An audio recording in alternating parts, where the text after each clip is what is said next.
This time on the Highland Woodworker.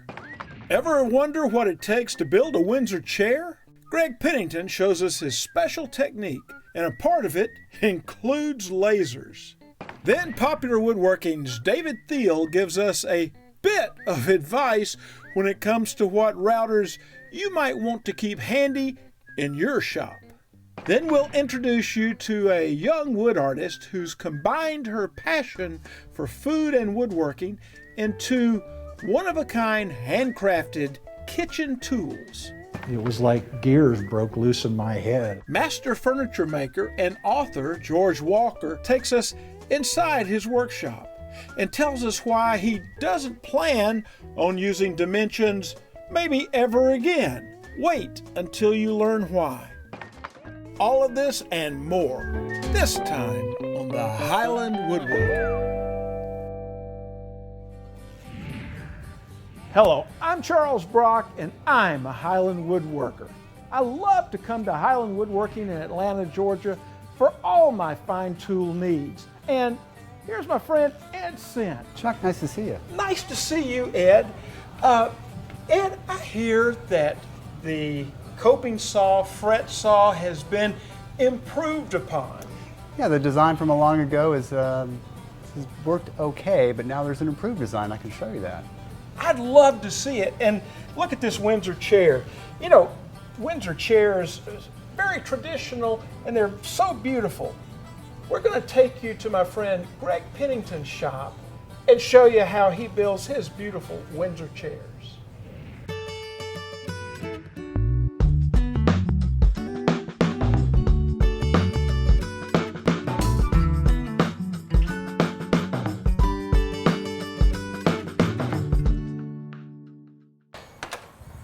Hey Chuck, welcome to the shop. Hey there, Greg Pennington.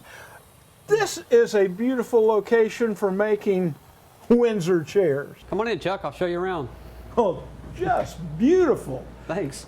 You teach a lot of Windsor chair making. Yes, quite a bit.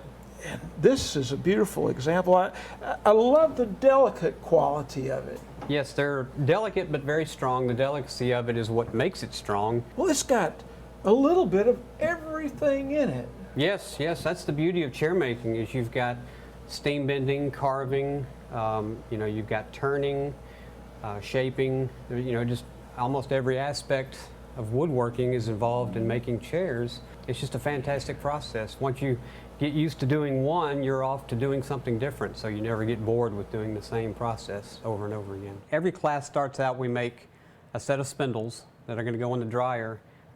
This is green wood that we split right out of the log. This tree was probably cut about 2 weeks ago, so it's really green. We use white oak. White oak's a good wood for strength, and the long grain fiber wood for bending. Sure. But we're going to go in here, and the draw knife is fantastic for following the fibers.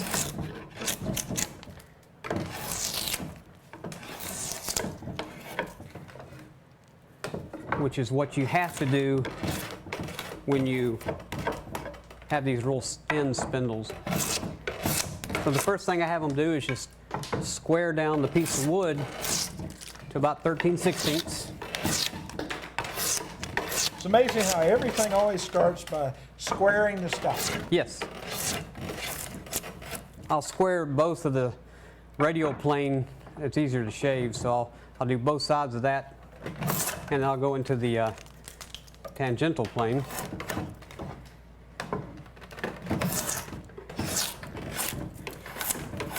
And the draw knife does a fantastic job of picking up the layers of wood and falling right down the line of the spindle.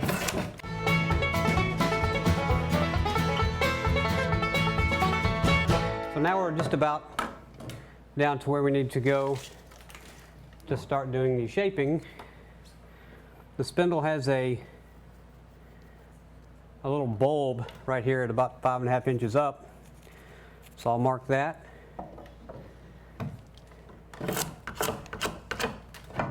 And everything is kept square. We never go right to round so that you can reference what you're doing. That's the bottom of the spindle. This will be the top.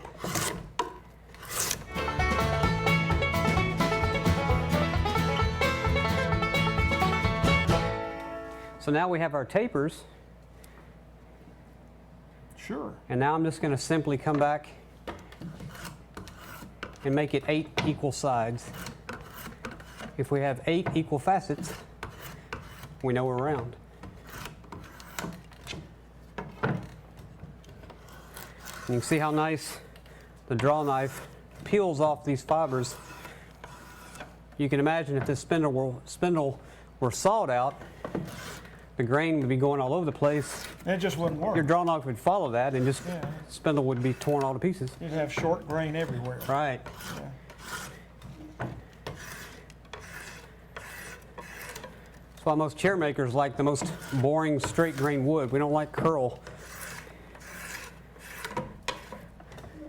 And that's it. That's all I do. This goes in a dryer, which I can show you right here. Okay. This is a little light bulb kiln. Has a little rheostat to adjust the temperature. It runs at about 150 degrees, and we put the spindles in there, and they come out nice and dry. I mean, they're just bone dry. And at that point, I do the final shaping. So next, let me show you how we drill out a seat. Well, I know how you guys do it. Kind of 18th century style. You got your brace and your bit and a bunch of sliding bevels. That's always been confusing to me. Yeah, that's still, even in the 21st century, a great way to do it. But I do something a little different. I use line lasers, which I guess if they had these back then, maybe they would have used them too. I'm sure they would have. But how this works, the seat, we have a pattern here that has the sight lines for the legs. We map out our seat. The sight lines are the angle that the drill will be held at.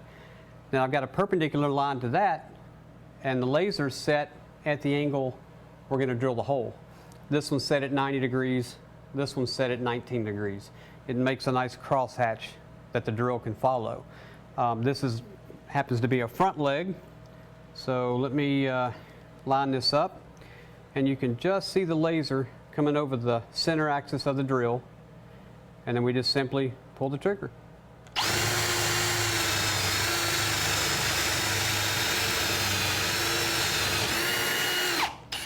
Next, we'll flip the seat over, and I'll show you how we ream out the bottom for the leg.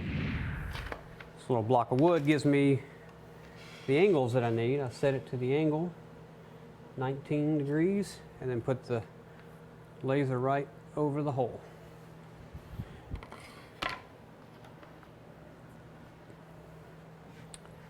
Okay, here's the reamer. This is a 6-degree tapered reamer. Tim Manny makes these. They work beautifully. This one, the lasers come right up and go across the center axis of the reamer, and it makes it really easy to see as you ream. It's got a little brass point there on the end. Yeah, a little brass point. Yeah. Helps you see the laser, and you have to keep cleaning the chips out. But you can see as I start to go down, the laser crosshairs stay straight across the top of the reamer. That's wonderful. So you can adjust as you ream, as you go down.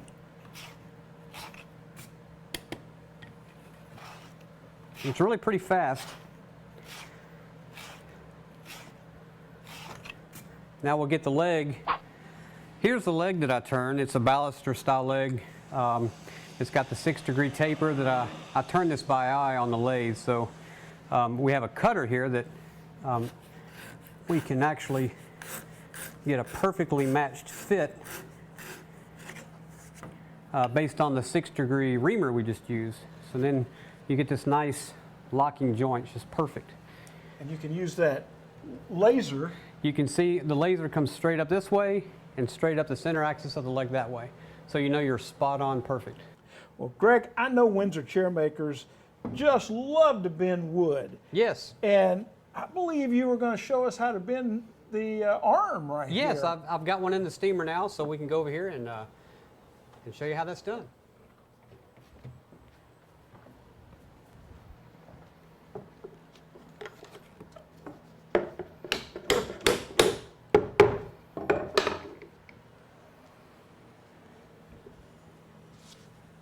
Well, I can see that time is of the essence. Yeah, you have to move with a purpose, but you really have a lot of time. You have 45 seconds, which is plenty of time.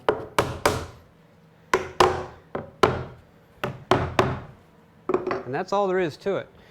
It sits on the form for about 3 days, and then it's dry enough to pull off, and then we do the carving on the knuckles. Well, I've seen how you do it now, and it's great. Well, thanks. That's how it's done. Greg Pennington, Windsor Chairmaker, teacher extraordinaire, thank you for having us out here. Well, thanks for coming. I appreciate it.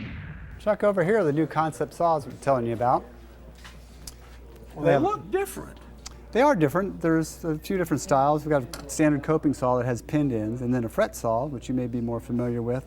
And then this is a Fretsaw as well, but it has a specialized titanium, what we call a birdcage frame. Wow, that is a change in design. What is that going to do for me? Well, what's nice about this, it allows you to really get the tension right where you want it for your task. The standard Fretsaw is usually just a single piece of sprung steel, and then you squeeze it together to tighten the blade. This has a cam mechanism that allows you to adjust the tension and bring it right to where you want it. Well, that looks like some great engineering. So the blade's not going to bend and so forth like the old Fretsaws? Yeah, with the extra tension that you have and this nice design frame that stays nice and rigid, when you dial up the tension, the blade will stay where it needs to stay for you. I can't wait to use it in my shop. Thank you, Ed. You're welcome. Still ahead, PopWood's David Thiel trims out some time to give us his insights on what handheld routers might be useful for your next project. Then meet an up-and-coming wood artist. Every person with a kitchen needs to know about her. You're watching the Highland Woodworker.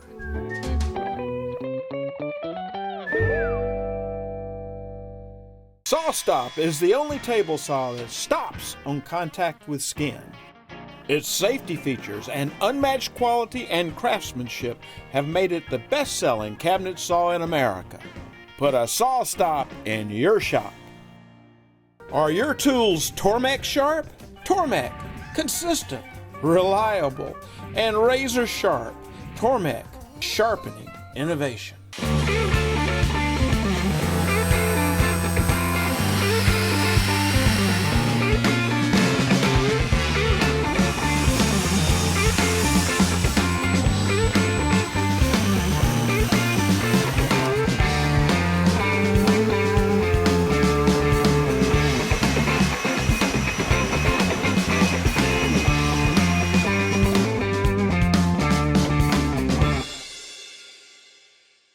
Introducing the ultimate flush trim router bit by Whiteside. Get CNC quality cuts from your patterns every time. Whiteside, industrial grade and American made. Craig, from the first cut to the final assembly, providing woodworkers with products that help simplify woodworking challenges. Craig.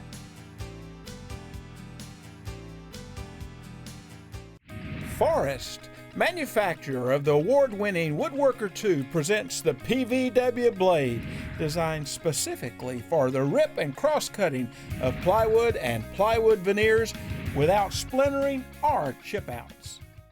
Highland Woodworking has been a leader in woodworking education for over 30 years. They offer all kinds of woodworking classes year-round, ranging from how to hand-cut dovetails and mortises, to how to sharpen a plane or a chisel, how to build a cabinet, a chair, or a bookcase, or how to turn a wooden bowl. There are classes on wood finishing, French polishing, and even antique furniture restoration. For a list of upcoming classes that may interest you, go to highlandwoodworking.com.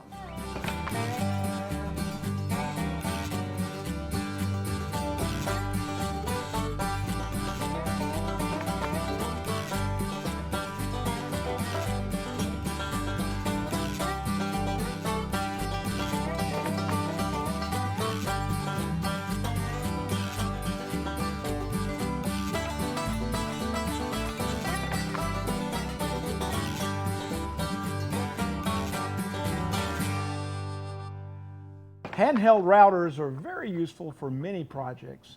Our friend David Thiel tells us why he keeps a bunch of them on hand in his shop and goes over a few of his favorites, bit by bit. This time on Popular Woodworking's Tips, Tricks, and Techniques. Well, David, when I became a woodworker, I went out and I bought myself a router. But why all of these routers? Well, in a perfect shop, I think you should have at least 6 routers. That's sort of my thumb.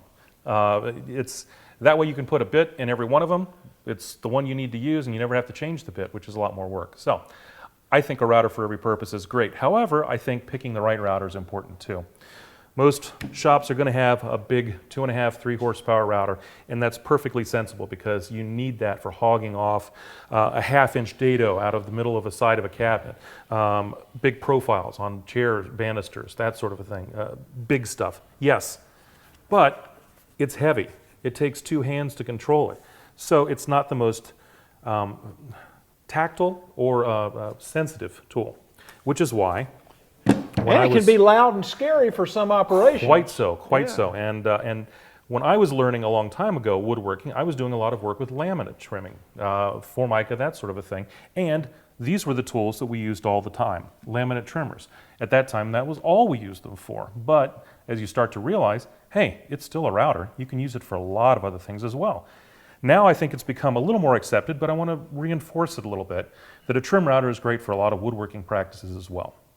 So you've got some differences, sure. The larger routers are going to use a 1/2-inch shanked bit, and some tools are always going to require that 1/2-inch shank. This is way too big to be run on a trim router. However, a lot of these 1/4-inch shank bits have great profile work, joinery work, detail work that are just as effective, and there's a huge selection in 1/4-inch shanks.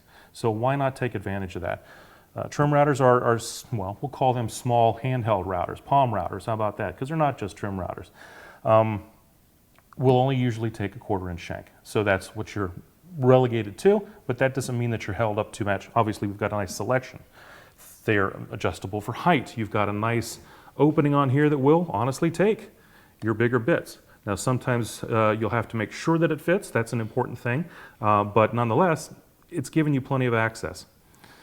You can use bits with bearings, so you can get guides on them. You can also put fences on the bases and make them work that way. So handy, and as you mentioned, a lot quieter. One of the important things is one hand, and I've got small hands. One hand, I've got very nice control. I don't have to have a second hand to hold this down. And when you're balancing on the edge of something tiny, say it's a 3/4-inch edge and you want to put a little detail on it, this smaller base balances so much easier on that edge to give you control. So that's a very useful thing. And you have one hand free to hold something. Exactly. If that's necessary. Yeah. You got an extra clamp and you're good to go.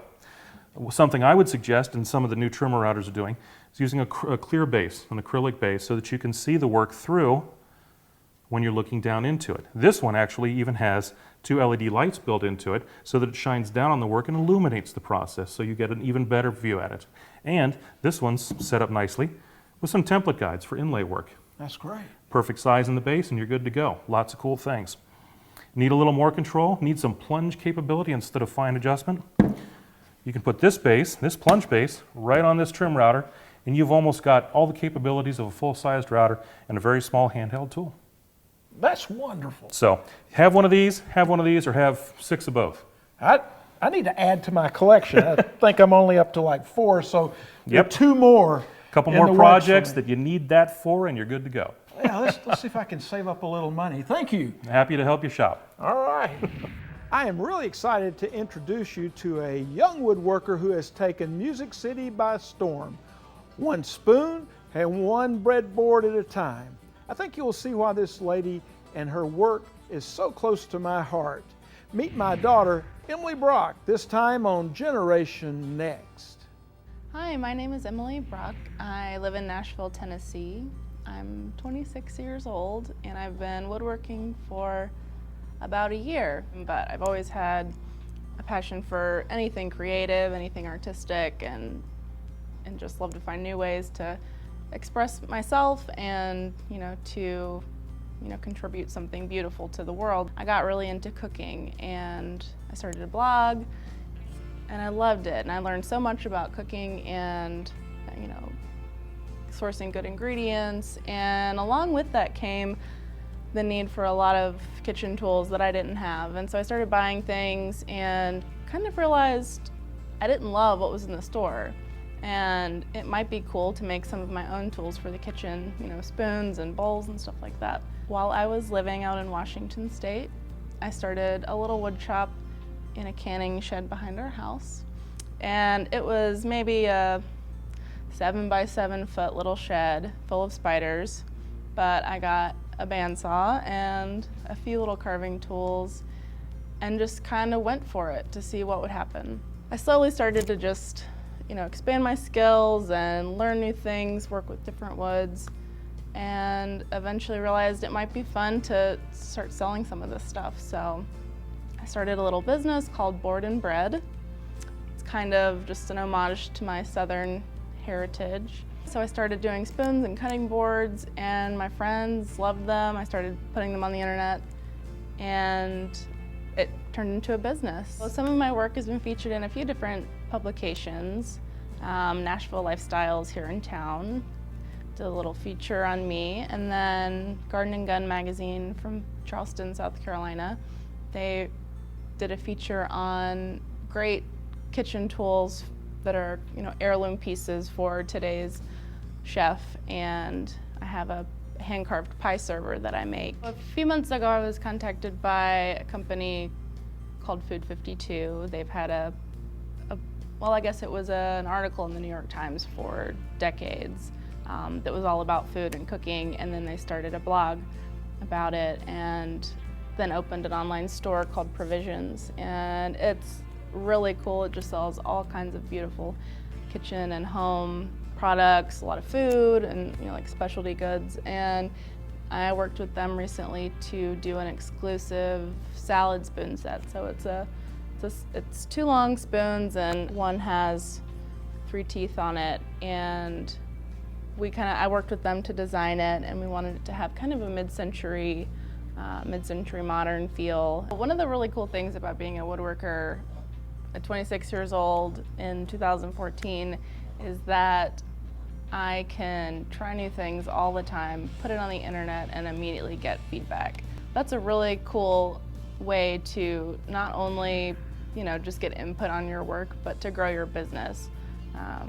You know, what I do is a passion, but it is very much, you know, my business and my livelihood. And so being able to use the internet, it has really shaped the way that, you know, someone my age can just go on their own and start a business.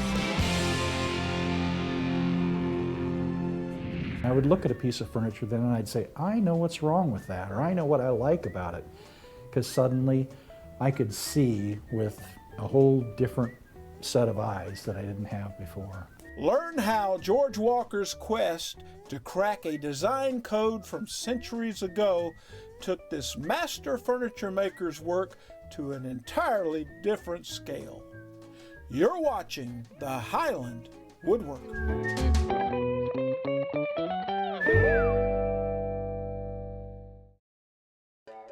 Do you need wood? Then go nowhere but Bell Forest Products. Come stand in awe of our 20,000 square foot showroom that houses over 75 species of exotic wood, the largest in the Midwest. What more could you want? A knowledgeable staff? Well, come in and speak to one of these handsome young men, because they know wood. They breathe wood, they eat wood, they live wood, they love wood, they are wood. So plan your adventure to Bell Forest Products, 200 East Hematite Street, downtown Ishpeming, or visit us online at bellforestproducts.com. Because we got wood.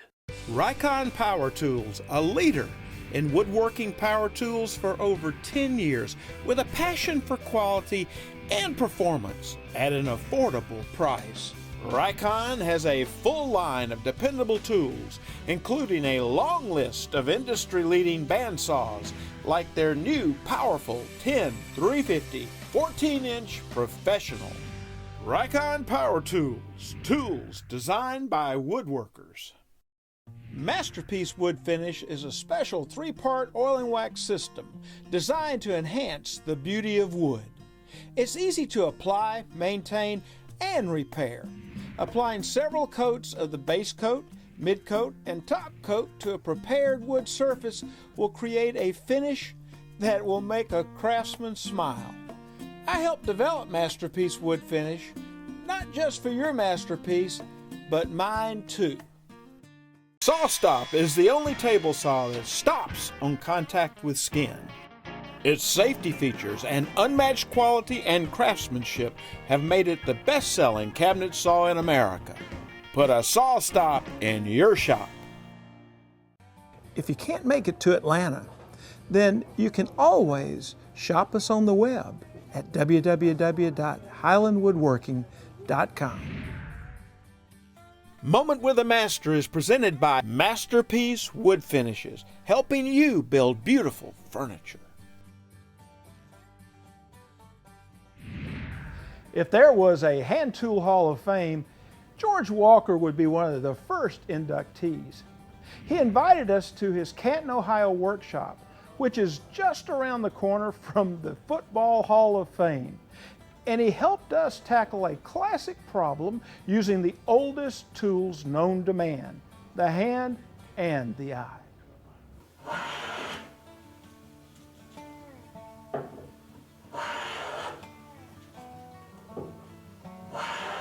About 30 years ago, when I was first married, my wife saw a little table in a furniture store, and we didn't have any money, and I thought, well, I could make that. And George Walker has been building beautiful traditional furniture ever since. In fact, his house is full of his impressive woodworking accomplishments.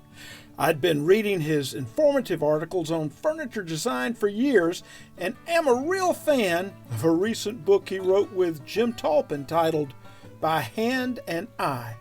But more on that later. I was delighted to be invited to his Canton, Ohio home and workshop to meet this master craftsman and to hear how he got the ball rolling.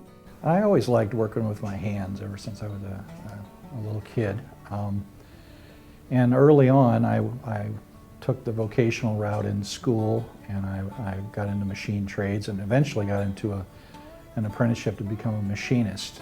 And so I was always into manufacturing things and making things. And I was lucky enough to get in this old school apprenticeship where you learn from, you know, a bunch of old guys who were Poles and Czechs and Hungarians, and you ate, you know, onion sandwiches with Limburger cheese, and they took you under their wing, and you learned a trade. Luckily, George didn't try to pawn off smelly onion sandwiches on me, but he did offer some food for thought when it comes to woodworking without plans or dimensions, but by using something that our eyes measure every time we look around.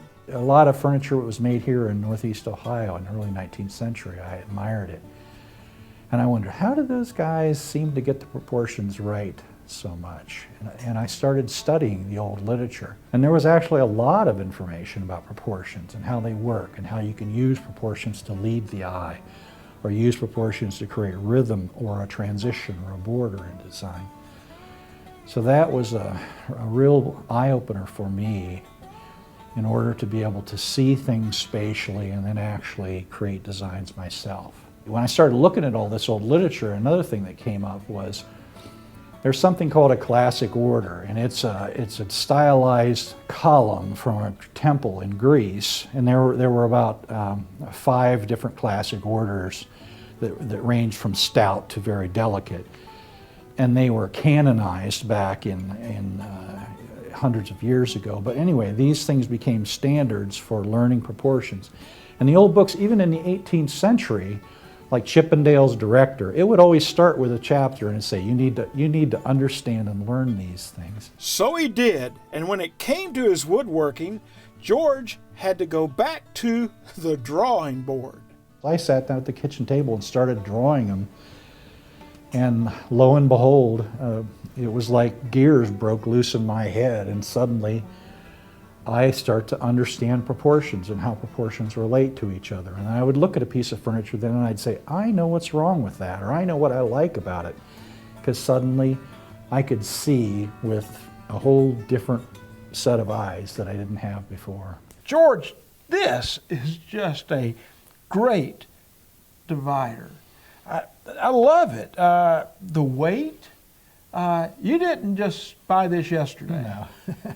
This is a pair of dividers that were made in Sheffield, England in the 18th century. And this is something that would have been used by an artisan, probably a wheelwright or maybe someone working on a house. But this is an example of what would have been a working man's divider back in the day, created by a blacksmith. And it's got some neat details, a little heart on the thumb screw, and there's a little heart out here on the end of this wing, which I think is quite nice. Even though it was meant for hard use, they still put some beauty into it. And then here is a kind of the other end of the spectrum. Here's a set of dividers from the 18th century that would have been used by a surveyor or a draftsman, made with German silver steel and brass. And you can see it's got some artistry built right into it. I like the fact that it's got this little indentation. You can use this thing one-handed, but it's kind of the both ends of the spectrum. And everyone who did anything that had to do with design had a set of dividers or many sets of dividers. It was part of the craft that everyone used.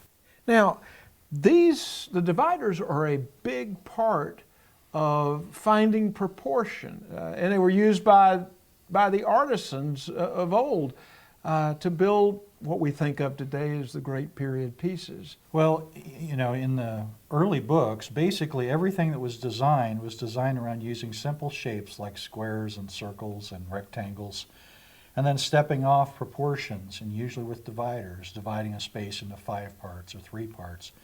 And you can, by trial and error, you can use dividers to just break up a space, walk it down vertically or horizontally, and this is the ideal tool to do that. They didn't really use measuring instruments. In fact, if you look at some of the measuring tools from the pre-industrial time, this is actually a 19th century square, but this has got a rule scratched in it from, you know, the artisan did this. Well, he didn't fill it all in.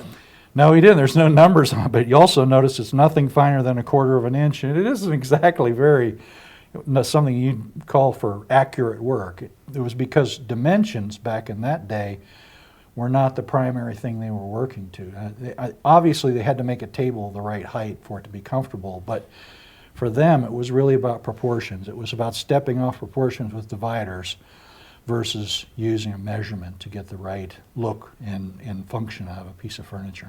This cabinet here with the tools on it, Sure. that was an exercise in building something without any blueprints, without any ruler. In fact, I just took a board and used dividers to divide up the spaces on that to create that little cabinet. We all have a strong sense of when something looks right or when something doesn't look right. Just like the human face, there's just certain proportions that look right to us.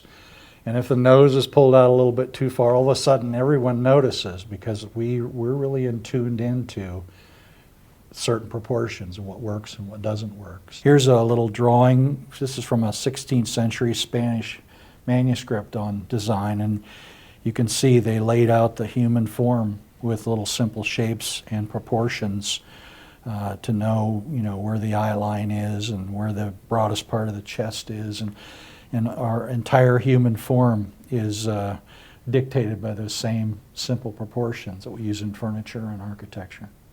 Which brings us back to his popular book, By Hand and Eye, where furniture proportions rule, not strict measurements. All furniture has a connection with architecture going clear back to antiquity all the way up until the Art Deco period. Mission furniture has a connection with architecture, arts and crafts, all that furniture up until Art Deco is the last one. Then after that, everything sort of exploded about 1,000 different directions, and now you can't necessarily say furniture is connected with architecture, but up until that point, all our furniture was connected to architecture. So you go back to architecture to understand how do you manipulate space, how do you create depth in a design, how do you create something that looks alive.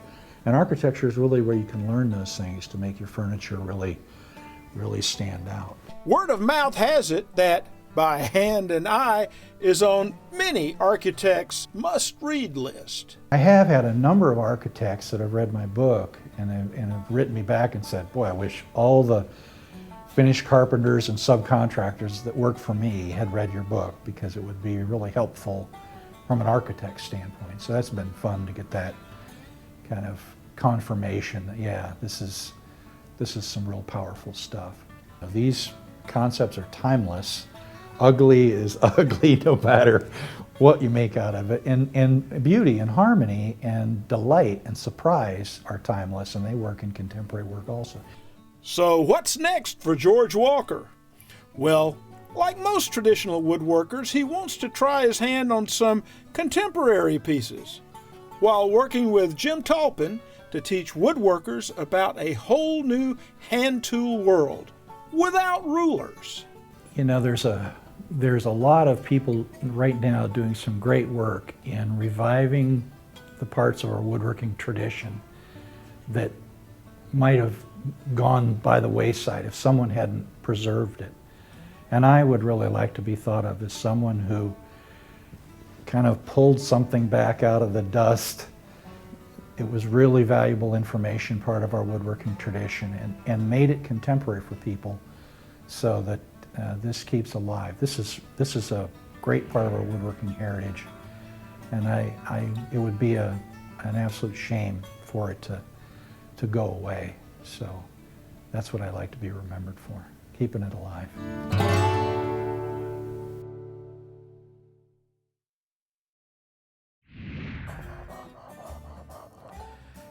This is a great Fretsaw. Historically, the Fretsaw was named appropriately because the old Fretsaw would make you fret. But the new Fretsaw that Mr. Marshall with New Concepts designed, it'll make you smile. The key is in blade tension.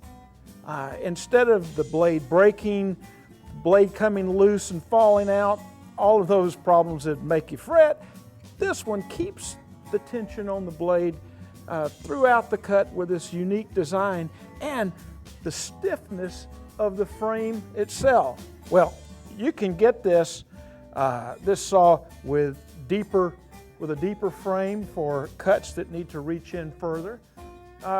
This is about the most shallow of cuts here, but it's a great saw to have around for cleaning out between dovetails, making a few simple cuts following a curved line. Just a great hand tool. This Fretsaw will make you smile.